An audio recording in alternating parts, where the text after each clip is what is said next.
Chapitre second. Les congés passèrent. Tolo n'avait pas pu travailler pour obtenir de l'argent, car Dia était en convalescence. L'école reprit. Son année scolaire était incertaine. Il décida alors de s'absenter une quinzaine de jours afin de travailler avec son voisin de maison. Cela lui permettait d'honorer ses frais de scolarité et également les frais de dossier. Dès qu'il commença ce travail, sa mère ne cessait de se lamenter nuitamment et implorait les mânes des ancêtres afin qu'ils l'aidassent. Un soir, dès que Tolo était rentré à la maison, sa mère était assise devant sa concession. Le visage triste, l'âme endolorie, sa peau perdait son lustre d'antan. « Mère, dit-il, ne pleure pas. La pauvreté n'est pas une fatalité. Continue de prier nos ancêtres. Nous serons dans l'opulence un jour. Fils, qu'il en soit ainsi. Je ne suis qu'une ménagère. Je n'ai aucune issue pour acquérir du numéraire. Ton père et moi n'avons pas eu la chance d'aller à l'école du blanc.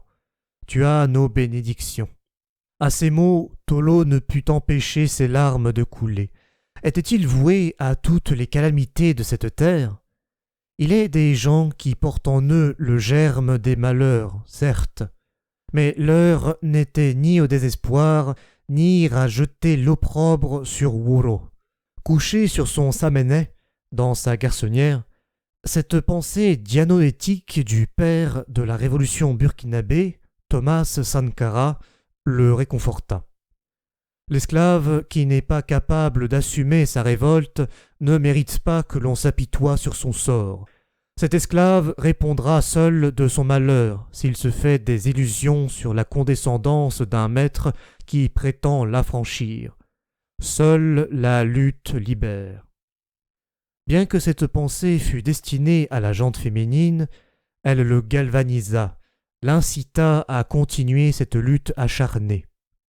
La vie est un combat, duquel il faut sortir victorieux, quelle que soit sa coriacité. L'absence de l'intello se remarqua vite en classe. Chacun cherchait à savoir ce qui lui était arrivé.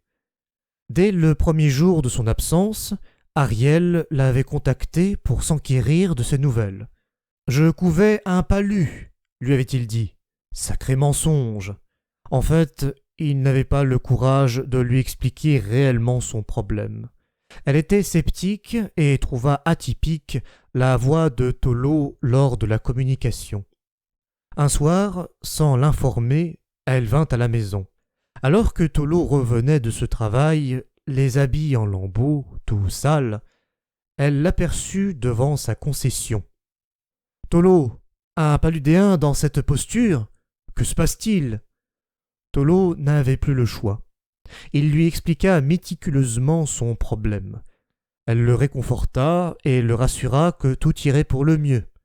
Ariel rencontra Sie, le chef de classe, et elle lui expliqua les raisons de l'absence de Tolo.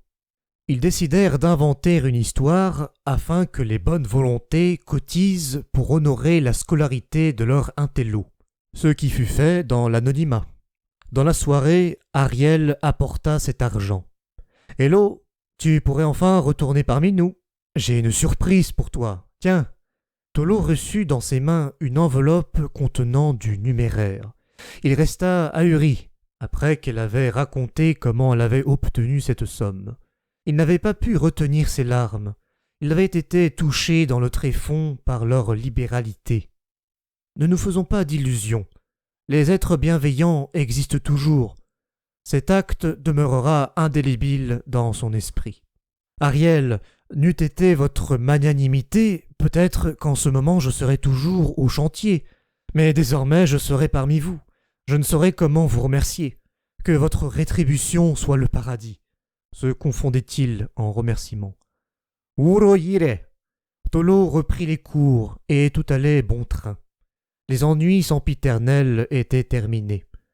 Tous les élèves n'avaient qu'un seul objectif, décrocher, advienne que pourra, le baccalauréat. Ce deuxième trimestre était si court qu'on aurait cru que les jours s'envolaient.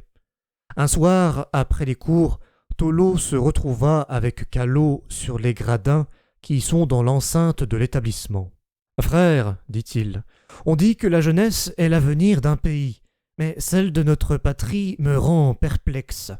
As-tu reçu les échos de ces vidéos obscènes que les jeunes diffusent délibérément sur les réseaux sociaux ?»« Oui, cher ami, répondit Callot d'un ton triste. J'étais profondément ulcéré, consterné, sidéré et estomaqué par ces ignominies. On a tendance à se demander si la terre-mère est devenue maintenant l'épicentre de la désinvolture ou des ébats incontrôlables et incontrôlés. Mon pays est un concentré de tous les malheurs des peuples, une synthèse douloureuse de tous les maux de l'humanité. Et cela s'illustre aisément face aux grandes problématiques de notre nation. Une prophétie. 35 ans déjà, cette pensée n'a pris aucune ride, et voilà l'hydre terroriste qui continue de faire des ravages, des orphelins par-ci, par-là. À cela viennent s'ajouter les revendications syndicales et tutti quanti.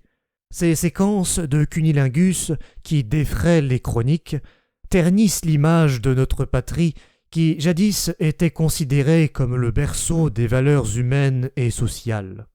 Bien évidemment, on a souvent laissé trop faire et nous risquions de payer un tribut incommensurable si les auteurs de ces actes ne sont pas punis à la hauteur de leur forfait. Ces actes infâmes doivent être condamnés avec la plus grande fermeté, dit Callot. C'est la meilleure issue qui vaille. Que deviendra notre pays si la jeunesse se donne in extenso au plaisir sensuel? Il est impérieux de sévir pour ne plus laisser place au laxisme, lui répondit-il. Eh oui, chaque génération doit découvrir sa mission, la remplir ou la trahir. Loin de sombrer dans un optimisme béat, cher ami, j'ai l'intime conviction que la nôtre ne trahira pas sa mission. La jeunesse actuelle se ressaisira, reprit Callot. Ainsi, ils bouclèrent le débat sur ce sujet. Un groupe de jeunes élèves était assis également sur les gradins. Mais ceux-ci étaient d'une autre école. Les propos d'un des leurs attira notre attention. « Les gars, notre professeur d'anglais m'énerve beaucoup trop. Non seulement c'est lui qui donne des notes catastrophiques, mais aussi il m'a insulté sans vergogne devant toute la classe. N'eût été l'entrée du surveillant en classe, je vous jure qu'un malheur allait lui arriver. » Un autre le soutient. « T'as raison, mec, nous l'avons maintenant dans notre collimateur. Nous allons préparer un coup pour l'attaquer hors de l'établissement. » « Bien dit, ne vous en faites pas, je connais bien le chemin qu'il emprunte fréquemment, » retentit une troisième voix, et les éléments de ce groupe d'élèves se tapèrent les mains. Callot et moi sommes restés sidérés. L'impolitesse envers les professeurs devenait patente en milieu scolaire. Comment espérer l'édification d'une société lorsque les jeunes font fi du respect des personnes âgées? Maître Frédéric Titinga-Paquéré ne nous avait-il pas interpellés à travers cette assertion « Si la branche veut fleurir, qu'elle honore ses racines ?» Nous nous approchâmes à côté de ces jeunes gens. Après les salutations d'usage, nous nous assîmes près d'eux. Callot prit la parole. « Tout d'abord, excusez-nous de nous immiscer dans votre causerie. Vous êtes nos frères cadets, et si vous partez droit vers le chaos, il va de soi que nous vous ramenions sur le bon chemin. Les professeurs sont aussi nos parents. Ils méritent respect et considération. Qui d'entre vous a le courage de porter la main sur un de ses parents? Personne. Attaquer votre professeur est un sacrilège. Si vous le faites, non seulement vous serez expulsé de l'école, mais aussi vous vous retrouverez derrière les barreaux. Ainsi, vos parents, proches, amis, seront déçus de vous et votre carrière scolaire sera entre le marteau et l'enclume. Nous, jeunesse actuelle, devrions donner à la postérité de bons exemples. Le respect des personnes âgées est capital dans ce monde. Nous devons nous incliner devant l'aïeul afin qu'il nous couvre de bénédictions. Ainsi nous poserons les jalons du civisme, facteur qui incitera nos frères à emboîter nos pas. Les enseignants sont des médecins au même titre que les médecins. Ils soignent l'esprit, tandis que les autres soignent le corps. Vous êtes unanime que cette pensée de Mariama Ba, dans une si longue lettre, étaye bien la valeur de nos enseignants.